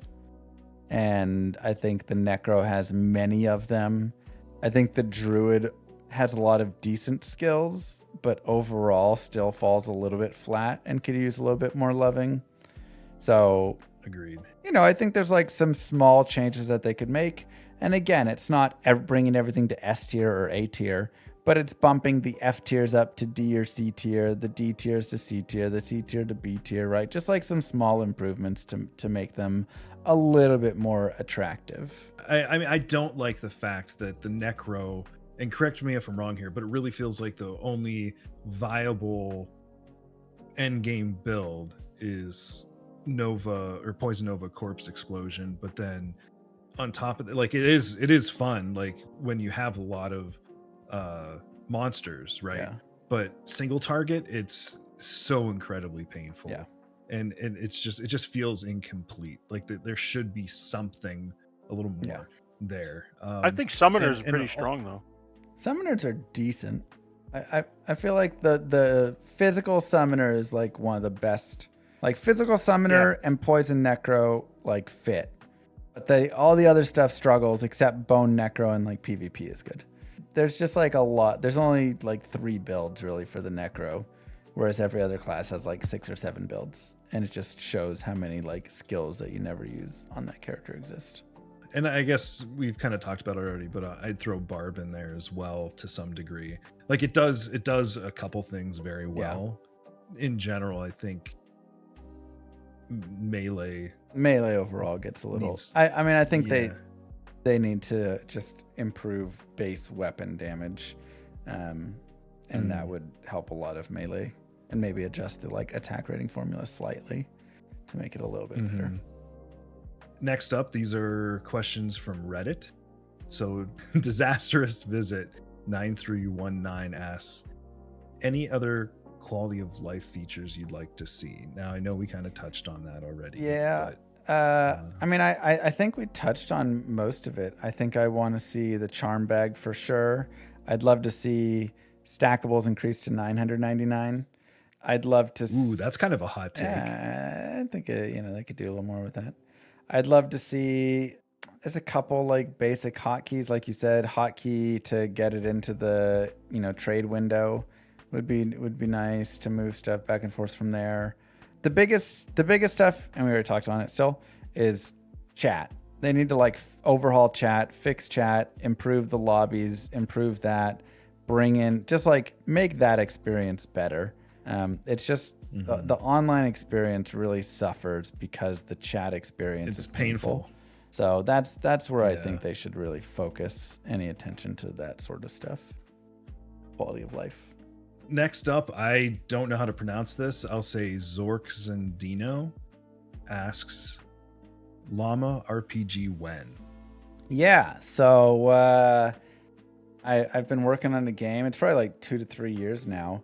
The Warlock kind of got in the way of that because then I started dedicating time to like testing and doing stuff with that. And so I kind of put it down for a little bit. But I mean, it's still being developed.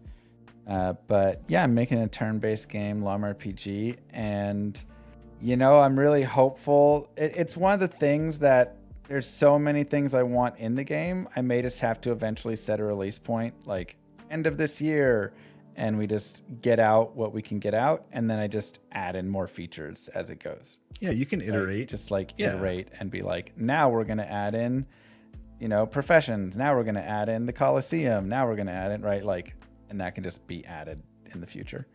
So yeah, you get out the minimum viable product, and then I just want to make sure that off of that, what I put out initially is still a good, like it has enough that it's solid and fun and all that. Yeah, you don't want to turn people off immediately. Yeah. And it's also the first game I've ever developed and been working on. And when I started, I didn't have any kids either, I think. So, you know, there's just been a lot of learning and adjusting and all that.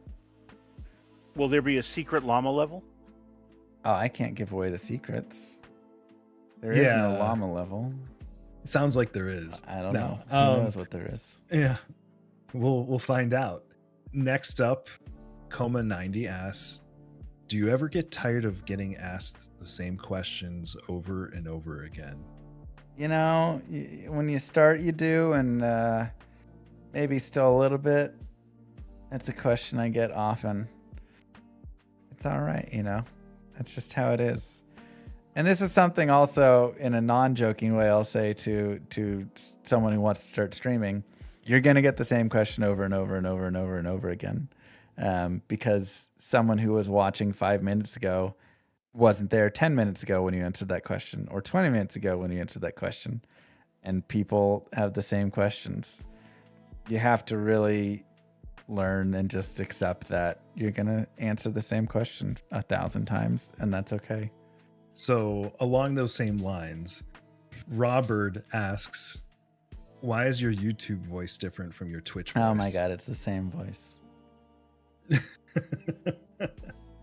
Yeah, seriously, I can't tell you how many times I've popped into one of your streams or watched one of your videos and people say that. I love saying it. And then lastly, Ray 5 asks, why do you hate the community? Oh geez.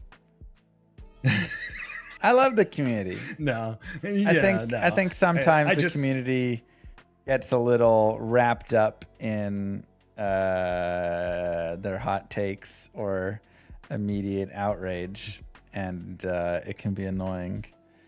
You know, overall, like I have a job because of the community, so like that's really cool. Yeah. You know. And honestly though, like when I watch your videos, even like over the years, even recently, or I pop into one of your streams, and this isn't glazing.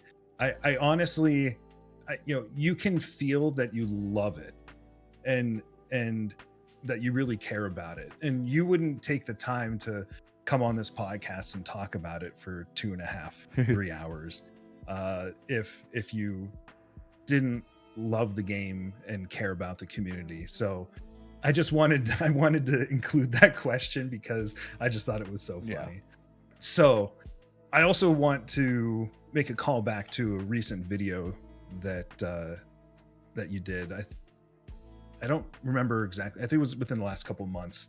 But I was dying laughing while you were laughing about the Amazon hopping. Yeah. Horse son. Yeah. So what was that? That was something that someone had sent to you and you were like, I gotta check this out? No, it wasn't even sent to me. I was looking at the bug report forums, and I should honestly just do this more often. I should have like bug report Tuesdays or something. I was sitting there browsing for some reason, and I was like, hey, let's go on the official Blizzard forums and look at some of the bug reports to see what people are reporting. Because I don't even remember what I was trying to like see. And there were a couple bugs that like people were reporting that were like, yeah, I was experiencing that bug as well, or they were experiencing this with echoing strike or whatever. And then one person said, my Amazon hops like a horse. And that was their bug report. And I was like, what? What do you mean your Amazon hops like a horse? Like, what even is this? And so I opened it up, and it was this person that had a whole write-up and bug report about how the Amazon hops like a horse.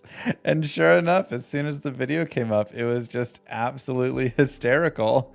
And the Amazon was hopping around like a horse, and you can make your character do it. Yeah, it was just super funny. I just absolutely loved that somebody found it and then took the time to go like write an entire bug report up about it. So... Yeah, and like honestly, when you were laughing though, like I couldn't help but laugh because dude, you were like dying. You almost fell out of your chair laughing. The most hysterical thing to just stumble upon randomly, you know, like that made it even better. Well, let's see if I can't add some funny to this, because I read this on our thing and it said Amazon hopping video, and I wondered what the hell Amazon.com had anything to do with this. Yeah. It makes so much more sense now. I'm going to give you two things to look for the next time you go on and play. Go and kick some jar. Go and click on some jars with the barbarian, and watch how he kicks the jars. It's like he's doing the hokey pokey. Okay. Yeah, and the warlock when he's holding a dagger, because you know how like it's like separated from his hand. So Yeah. when he goes into like into melee combat, he fights like he's got something gross on his hand and he's trying to get rid of it, and it just looks like he's shaking his hand back and forth. Piece of paper stuck to his fingers. Yeah, exactly. I love it. Let's close this out with some quick hitters. Favorite class or build? You know, Cold Sorceress, just classic. I love Cold Source. Favorite unique item? There's so many good ones. There's so many fun names like Dirk Diggler, you know, stuff that are just like goofy. Use-wise and stuff, I love the classic TC-87s, just like your grandfather and Windforce. Those are just so iconic for me, going all the way back. You know, I remember way back in the day when you would just trade your entire account for a Windforce or something, and it was just the coolest thing ever. Yeah, I do love the fact that when Windforce is actually still viable, unlike many of the other high-end uniques. I guess there are a few other that are still viable, but that like Windforce was the very last item I had to find for my Grail.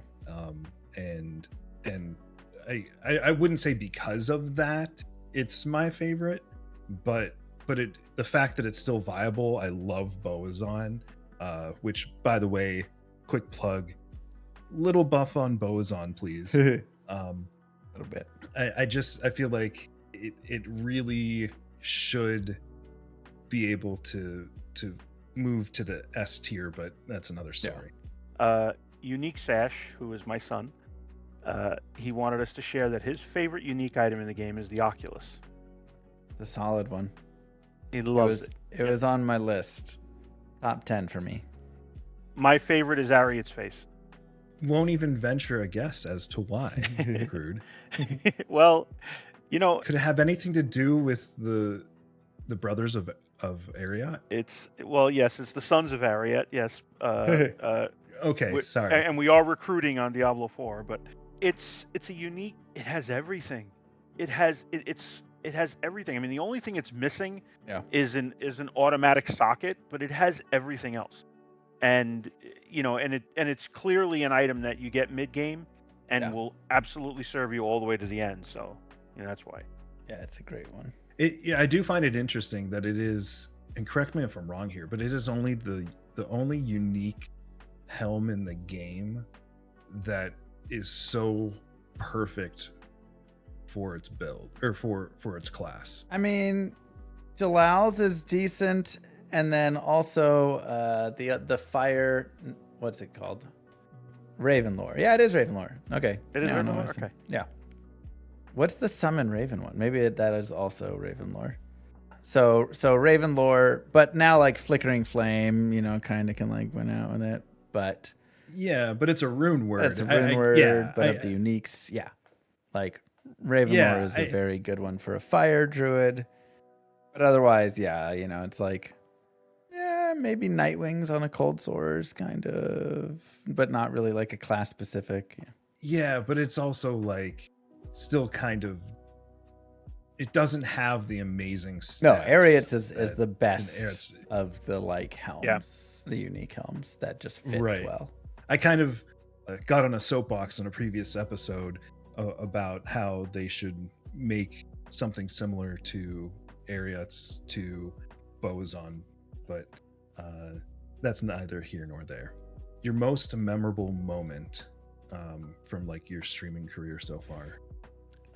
I mean, there's so many, but I feel like Mang Songs to finish the first Grail was just because that Mang Songs took like a year and a half or something to find. I was so unlucky. I found so many rare and like failed set Archon staves, and it was such a fun moment to finally finish that Grail. So that's probably my most memorable. Excuse me if I have this wrong here, but is that the one where you ripped your shirt off? It's one of many, yeah. Yeah, okay. I remember seeing that years ago. Okay, sure. When Llama rips his shirt off, it's an internet sensation and he gets more followers. But when I rip my shirt off, all of a sudden I'm not allowed at the bank anymore. Oh, man. If you had a magic wand, one change you'd make immediately to the game? Charm bag. Talked about it before, but I really like the charm bag. Yeah. I will speak for all of us here. I just want to say thank you for joining us today. This has been very special. When we first started this podcast, I don't think we ever imagined that we would have you on the pod, and it's pretty surreal.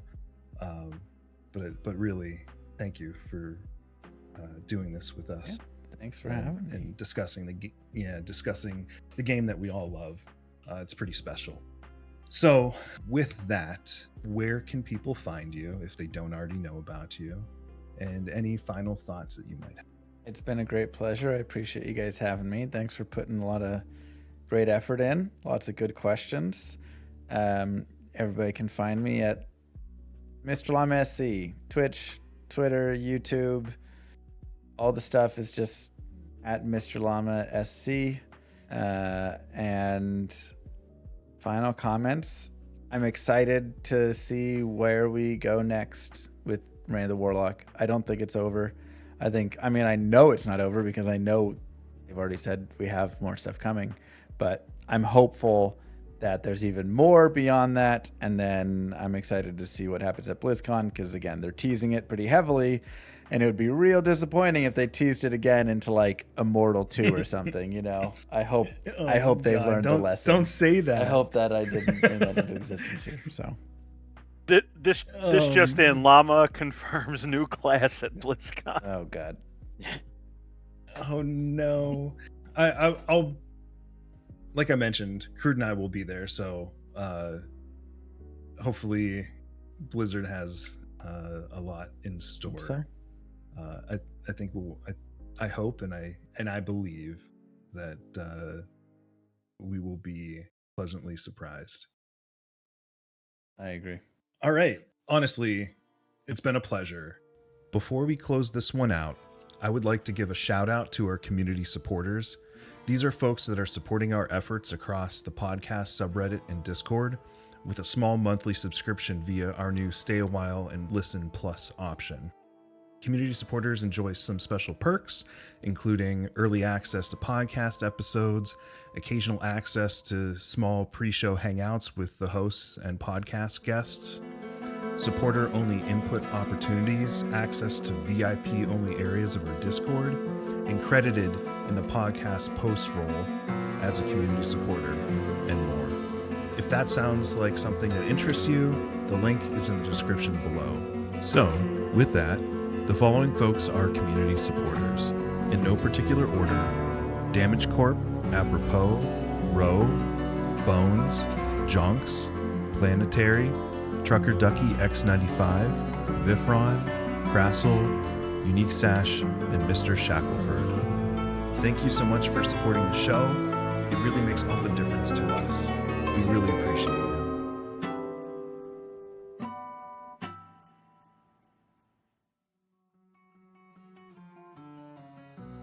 Your presence honors us, and if you enjoy our content, please consider joining our community on Reddit and Discord.